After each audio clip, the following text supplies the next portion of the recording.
my life I've taken a lot of pride in being independent, doing everything on my own, but you realize that you need somebody to guide you. You need somebody eventually to kind of show you direction, not just in work but in life.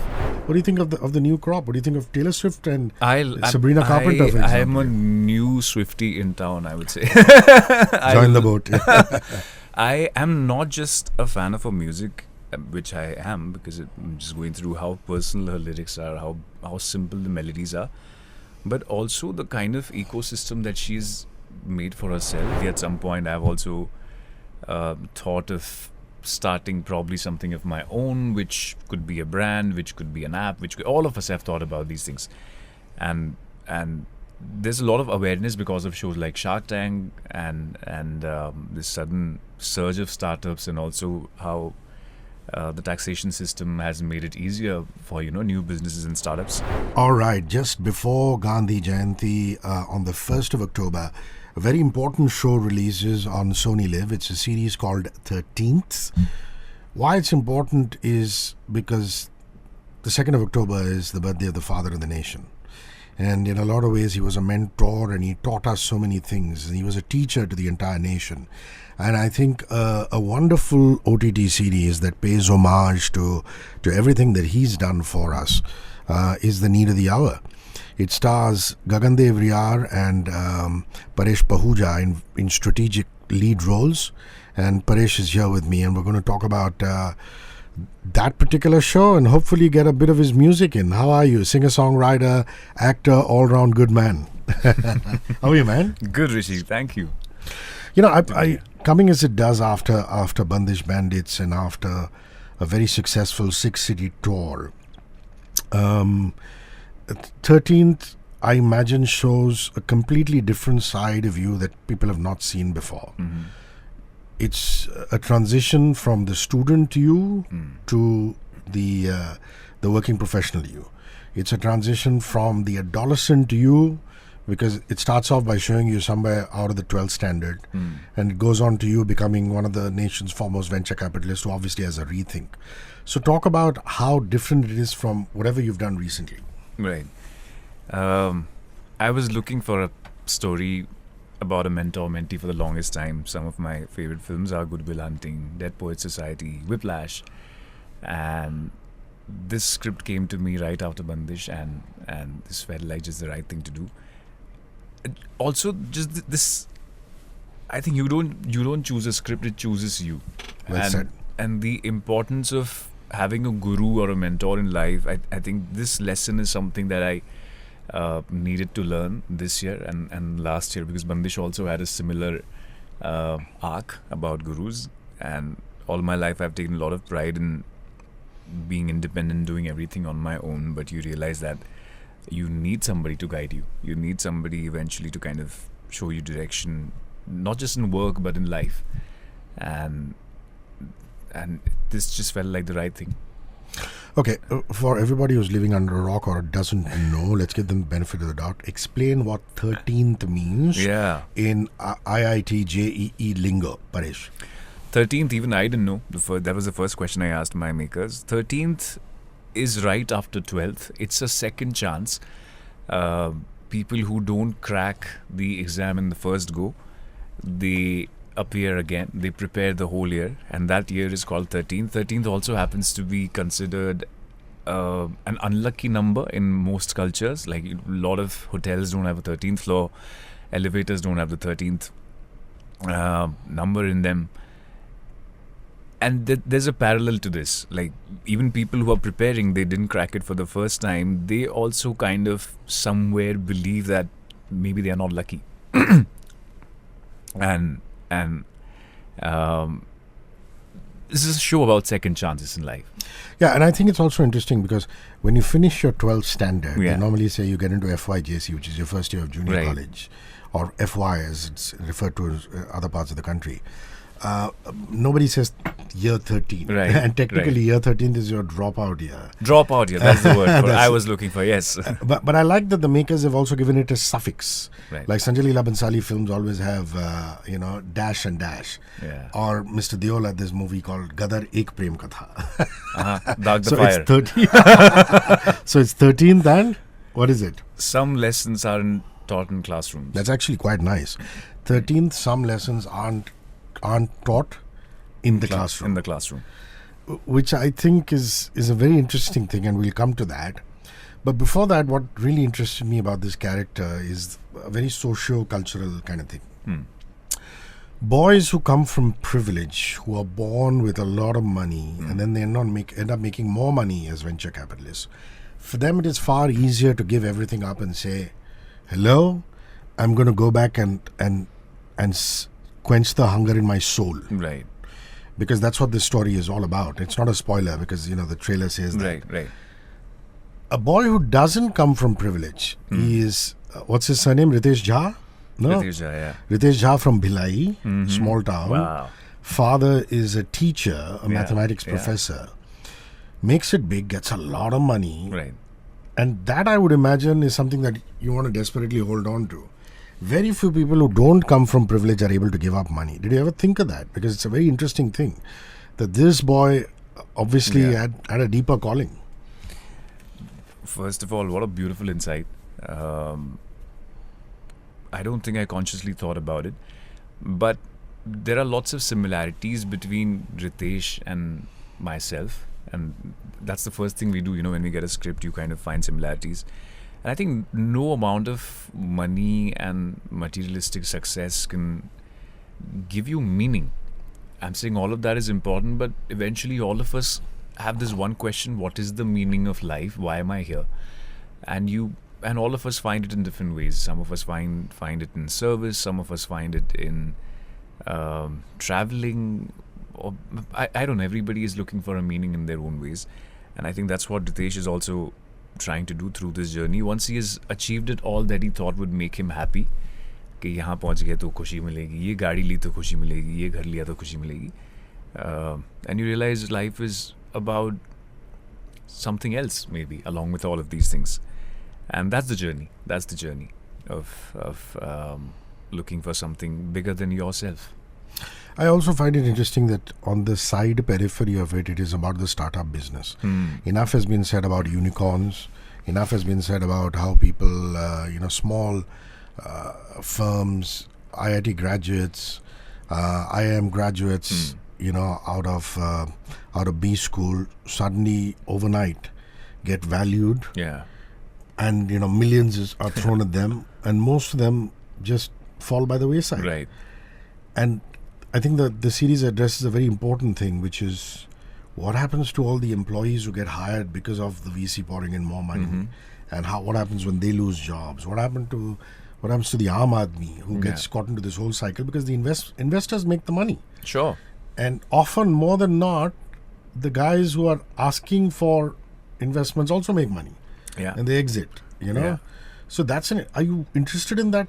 Ecosystem? Yeah. Talk to me about that, because if you're not interested in it, then as an actor you have to rattle your lines and go and do it. Right. No, I'm very much interested in all of this. Eventually, at some point, I've also thought of starting probably something of my own, which could be a brand, which could be an app, all of us have thought about these things, and there's a lot of awareness because of shows like Shark Tank and this sudden surge of startups, and also how the taxation system has made it easier for new businesses and startups, but somewhere you realize there are very few companies and startups that are actually solving problems, that are actually trying to create something valuable. Most of them are just replicas of already existing companies, and investors make easy money. They enter, they exit. Founders make a lot of money, and a lot of people overnight lose jobs, and we've seen that, especially in this sector, the show that talks about, which is edtech. We have seen a lot of edtech companies kind of going through that. I'm not going to take names. Yeah, me neither. But there is a particular point in the show, Paresh, where one of the characters turns around and says, I think it is you who's telling your erstwhile professor, saying, yada yada yada, you must take the money and have more marketing. And then he turns around and says, haven't you seen this particular startup? how they got movie stars to advertise for them, and their name was on the Indian cricket team's jersey. And they went bust. And I'm like, yes, man. Who would have thought the coaching class guy would have his name all over the Indian team's jerseys? And it just went bust, man. It was a bubble. And often you ask yourself this question, and I'm sure you do as a musician. Do I want to remain a musician and play to small venues, or would I rather play with stadiums, large amphitheaters and stadiums? Yeah, sure, everybody wants to be in a stadium. But is there something wrong in doing a small, intimate gig? No, not. I ask myself this question a lot, saying, yeah, I might not drive a Western European car, but am I happy being a radio presenter? And I go, yeah, I am. Would I like the Western European car? Yeah, I would.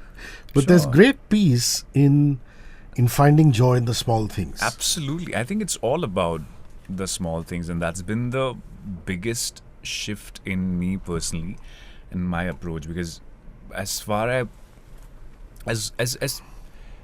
as I'm looking for the big things, I'm ignoring the tiniest joys of my life, which is simple things like going for a walk with a friend, enjoying a meal, talking to mom over a phone call and not ignoring that phone call.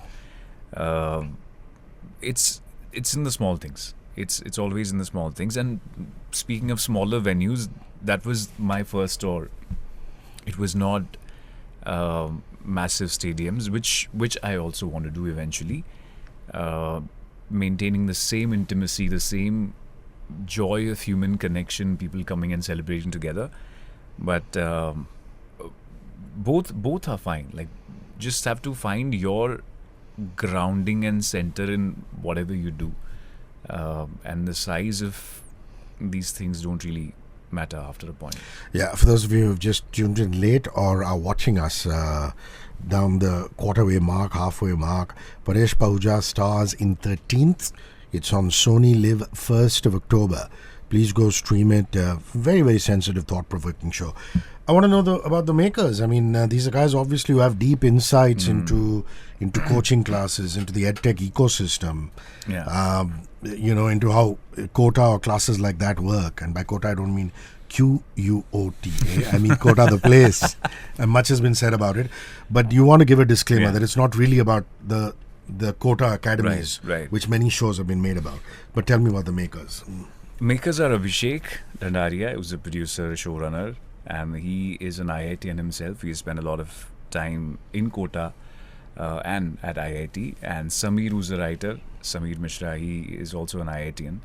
And both of them go a long way. They're old friends. And I spent a lot of time with them understanding their lives, because preparing for the exam and cracking IIT, that's one journey, but then there's another journey once you are in IIT, and everybody has different reasons. There are like lakhs and lakhs of people who appear for these exams, and everyone has a different reason for doing it. And for me, that was very important to understand what is the motivation, where does it come from, and my first question to them was like, why this show? You know, there have been so many shows that I've made on this subject already, and then I found out that no, this show isn't about coaching institutes or even IIT or these competitive exams or even startup cultures. This show is at the core essentially, I see it as a love story between a guru and a shishya,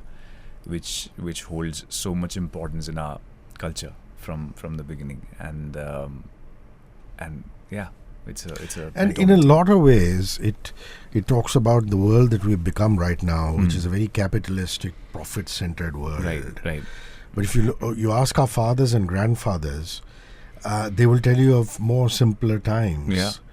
I remember having this incredible conversation with my father once, because there was a phase when I was very serious about getting into news journalism. And he said, son, back in the days, the template of a news journalist was khadi kurta, jeans and a jhola, because they would write about the truth. They weren't out to make riches. It's not wrong to make riches, but they had no other goal but to write about the truth. And all of a sudden, news journalists have become incredibly wealthy, Paresh. They have farmhouses in Gurgaon. Yeah. They live in duplets in Parel. Lamborghinis. And they scream at 6 people on screen Right, together, you know. Not necessarily a bad thing, Right. but then some of them obviously get corrupted by that. Sure. So there is that old view and there is a new view. And it is, I think, the best way would be to assimilate the best from here and there. But I just want to know your thoughts about it, about the then and the now. I feel wealth is not a bad thing, first of all. If you want to live a comfortable... Like, there's a Maslow's theory, right? You have to get your basic needs met. Only then can you think about self-actualization and society and adding meaning to somebody else's life. Well said. Well So said. it's not a bad thing. I think everybody should work towards making themselves comfortable. Like there's a saying that world has enough for everybody's need but not for greed. Yeah. I think the moment that starts happening, that's a dangerous spot. Once you मतलब 100, 200, 300 हजार करोड़ कमा के फिर आप क्या ही करोगे? Then you're just acquiring one property and another. Once you find a balance of both and you have a sense of purpose about what you want to do with it, and it's not only your life that you want to improve and you want to make a difference, and even if it's not that big a difference, but like within 5 meters of your surroundings, if you're making a difference, I think that should be good enough. The ripple effect of that will be much bigger in the world. और उतना ही thoughtful अगर हो जाए हम तो काफ़ी है. Well said. Atul Kulkarni, the actor, told me this once. He was talking about how he's adopted, through his NGO, just neighboring villages, and he's trying to do education and things like that for them. And he said, I'm just trying to take care of my commune. Yeah. And each of us needs to do that, which is such a fabulous thing. But also, Gagandev Riyar's character, and he's done such a splendid He's job. amazing, yeah. It's very, in a lot of ways, very Gandhian principles. And I said, wow, it spoke to me a lot because your character asks him saying, you're doing the same thing day after day after day after day. Right. And this year's my 31st year in radio, brother. Oh, wow. And I often get asked that question. You're doing the same thing day after day after. And the answer he gives is so beautiful. He says, there are still challenges day after day after day after day. Yeah. And you still meet different types of people day after Right. day after day. Muralidharan, Megra. And he likens it to cricket. And you liken it to cricket, saying you face a Muralidharan, you face a McGrath, you face a Shoaib Akhtar, with Sachin Tendulkar being the prime example. And I think that is just so beautiful for in a day and age where if you're Gen Z, you don't want to work in a place more than 6 months or 8 months or 1 year or 2 years. Because you feel, oh my God, if I put that on my CV, it looks as though I'm unemployable and I couldn't get employed anywhere. Really?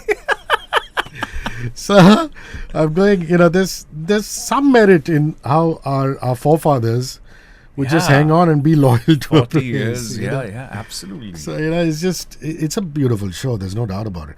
Let's talk about Gagan and the lady who plays his wife, who's such a graceful actress. Yeah. I don't know her. What is her? Girija Ogurvale. She's a phenomenal actress.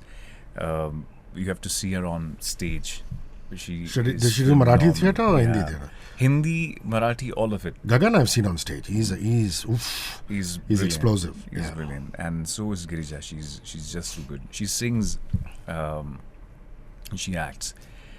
And she was in Jawan, if you've seen Jawan. She's in a lot of films. Gagan Bhai is amazing. He is... I've been a fan of his work for a very long time. I saw him in a play called Piya Behru Piya long time ago. Yeah, he plays this guy called Toby. And I was like, I have to work with this guy. And because of that, I had joined a theatre company also, which he was a part of for some time. Was this Sunil Shanbag's? No. This was Atul Kumar's. Piya Behru Piya is Atul's. Yeah. Company theatre. Yeah. Company theatre, yeah. So I was interning with them for some time, hoping I'd also, be on stage with him someday. That didn't materialize, and 10 years later, here we are working in this show together. And his work ethic, his commitment, like we finished shooting at 12 a.m. this particular day, and 12:30 I come back to my room and I got a call from him like, "Kal ki lines rehearse karenge bari." So that's the that's the level of commitment. That's the level of shiddat, mannerisms, because his character is based on real life character called Mohit Tyagi, and the body language. Who's a teacher? And he taught one of the makers. Is that it? Or the director? I don't know. No, that I'm not sure about. But he's one of the legendary maths teachers, and Gagan Bhai is playing his part with so much detail and nuances, his body language, his voice, everything, and it was just like a masterclass in method acting watching him do this. Would you say getting the leading man for 13th is a result of Bandish Bandits? Or did you sign this before? I don't know. I think I auditioned for it. I auditioned multiple rounds for it. I don't know. I think it's never one thing. It's a lot of different No, sometimes a things that come director together. tells you, man, I loved you in that, and that's why I reached out. No, they didn't tell me anything about the show. Because I don't think Bandish had released by that time. Wow. Yeah, I had That's shot interesting. for Bandish. I had finished shooting for Bandish, and then I auditioned for this, and I got this part. They were clear; they wanted somebody new from day one. And I auditioned, and it just felt right. That's lovely. Because honestly, I thought you were terrific in Bandish. You think of this guy as a really arrogant guy, and then you realize that there's so much good in everybody you think is arrogant or deceitful and things like that. And that zitar, whatever the instrument is, which actually Niladri Kumar plays a version of it in real life. Right. Was just so amazing, man. Yeah, You know? Sitar actually is patented by him. By him. Yeah. And that's the same instrument that you invented guys it, use, yeah? Electric sitar. Yeah. And you the response must have been out through the roof, man. Outstanding. I Saying, think by- Paresh, come and, sign on to this. Scripts started increasing? Scripts coming to you? I mean, not as dramatically as I would have hoped, but it made a lot of difference, for sure. I think in 10 years of my career, out of all the projects that I've done, Bandish was kind of a breakthrough. The kind of visibility I was looking for, the kind of recognition, just wanted to be seen and heard, that happened through Bandish. Wherever I go, I get recognized for that part now. And the timing of it was so beautiful that it happened at the same time as my songs kind of started going viral. So my music and Bandish Bandits happened at the same time, and that has made a lot of difference. So yeah, a lot of new scripts around music have come after that. Lovely. So please go watch it. It's called 13th. It's on Sony Live. It stars Paresh Pahuja. It stars Gagandev, Riyar, Girija. A wonderful cast. And got to digress to your music a little bit right now, man. This is an incredible 6-city tour you've done. And you've filled about 2,400 or 500 seats at the Talkatora Indoor Stadium in Delhi, which is no mean feat. But most importantly, it is a stripped down version of your original music, isn't it? Right. Like I noticed that a lot of your songs that you've done in 24 or earlier had unplugged versions. Was that a conscious choice? Or did you at one point think I should go with a full-fledged band, make it sound like the album? Incidentally, all Paresh Pahuja's music is on streaming sites. Just go search for him on Spotify, Savan, Apple, and you'll find it. Go ahead. I don't think there was a conscious thought behind what we were doing at that time. Everything just started coming together piece by piece. The only thing I knew was I wanted to get on stage and perform, because I was missing that. I was missing the last time I did that was in college. And I'm like, I want to feel that magic again. And then met up with a few musicians, and we started rearranging all my songs in a very different way. And it ended up being the Voice Notes concert. We put in a story in it, and we did one show for friends and family. We recorded, and it really resonated with a lot of people. And then we did the tour, and the tour was 6-city tour, which was completely sold out. Voice Notes is it the obvious reference? Whenever you think of an idea or a lyric, you just speak a voice note.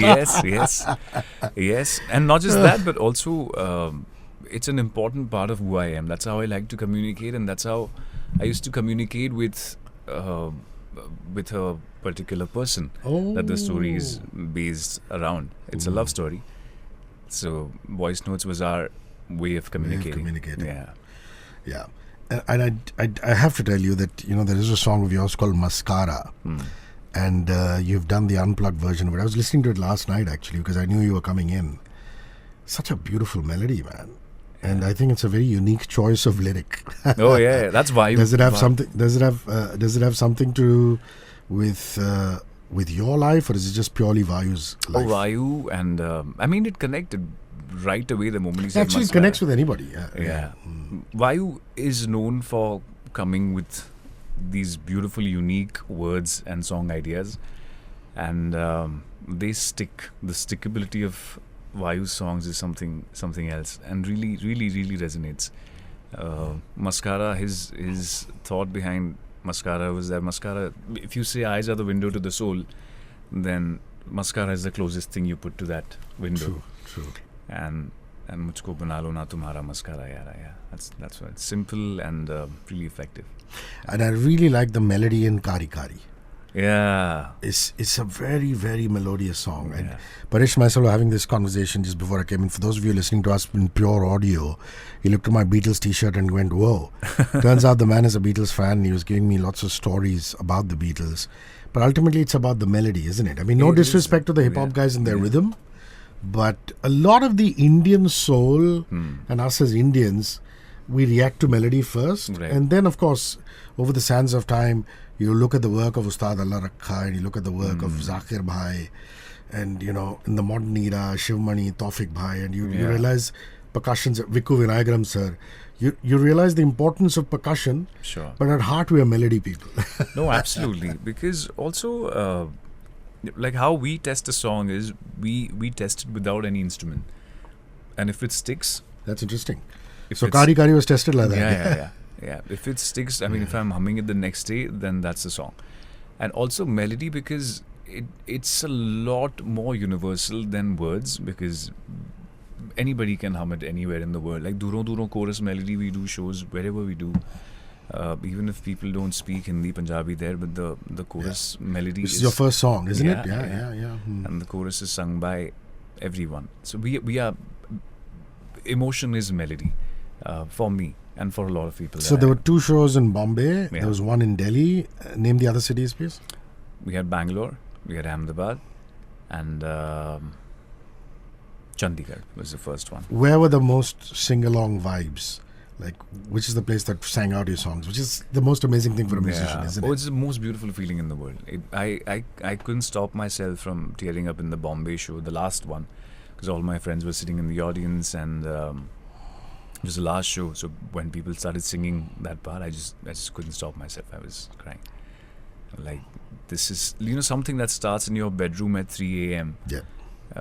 You don't even know, you're just mumbling something into your phone, and you see thousands of people singing back to you. It's the most magical feeling in the world. It's like anything is possible. Life is not linear, life is not logical.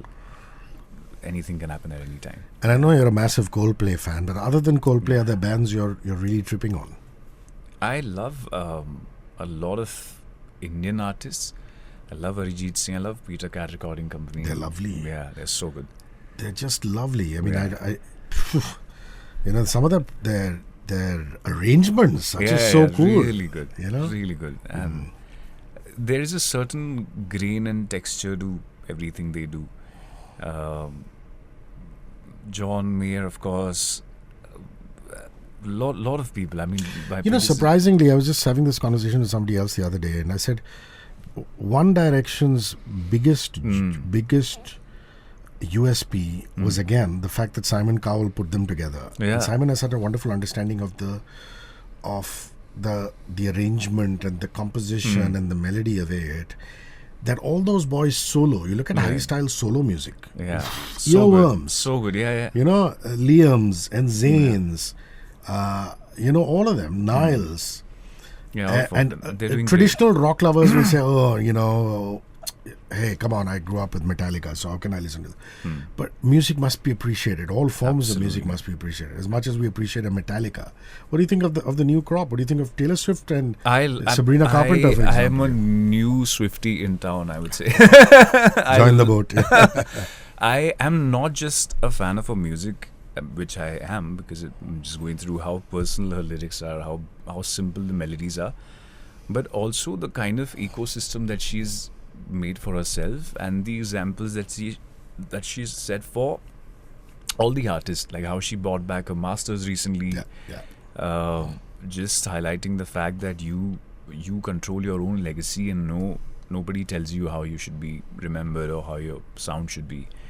That's amazing. She's a fighter, she's a rebel, and she re-recorded everything when she didn't have a masters, and she put all those versions out, and made the original ones sound outdated. There's a lot to learn there. There's so lots much to learn. from her management, which is her own family, from the way they do tours, the way they sell out shows. the stadium, yeah. Unbelievable. She's taught me the importance of this direct connection with your audience, with authenticity, and everything else is secondary. Everything else comes later. The way she interacts, the way she has these secret listening parties for her fans. I'm a huge Taylor Swift fan now. Last question, travel destination that you've been to recently or in the past that you just had a wonderful time, and why? Oh wow. There have been many, but I think the one that I keep thinking about, even when I the idea of relaxing, one is St. Petersburg in Russia. It's Used to be known as Leningrad at one time. Oh yeah. And the other one is Queenstown in New Zealand. Oh wow. Beautiful small town with lake, mountains, you name everything. Are you a beach person or a mountain person? I'm both. I'm actually both, and the place that offers both the things is Cape Town, because you can be on the tabletop mountain and look at the ocean, or you can be at the beach and look at the mountains. It's a beautiful little combination for people who can't decide where to go, either beaches or mountains. What was the most spectacular thing about St. Petersburg? Would it be the heritage monuments? Yeah. I mean, yeah, just that. Just this feeling like you are in 1920s or in a different era altogether. It just felt like a different time. Yeah. Lovely. Paresh Pahuja stars in 13th on Sony Live. Go catch it 1st October. It starts streaming. Go catch his music on all streaming sites. Follow him on Instagram. Find him, Paresh Pahuja. Really wonderful of you to roll in, brother. And Thank you so this much. was so much fun. Yeah. We got a lot covered. Cheers. Thank you. 94.3 Radio 1.